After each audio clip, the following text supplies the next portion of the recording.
Hello guys, welcome back to the channel. In today's tutorial, I'm going to show you how you can make your Word document read-only. Okay, let's get into it guys. Here I have opened my Word document on my computer and I'm going to show you how we can make this document become read-only document.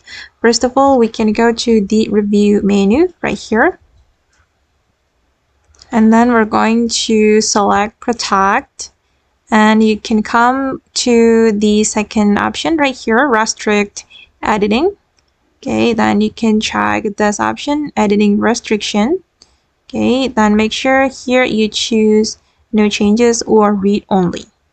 Okay, and then you can click this menu, yes, start enforcing protection. And you have to enter password for your document.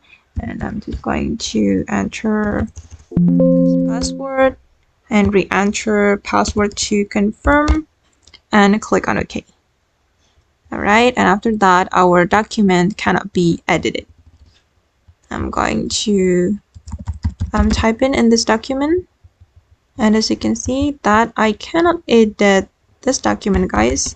I'm trying to delete it but I can't. Okay, and then don't forget to save your document. Okay guys, and that's all the way to make Word document read only. I hope this video will be useful for you. Thank you so much for watching and bye.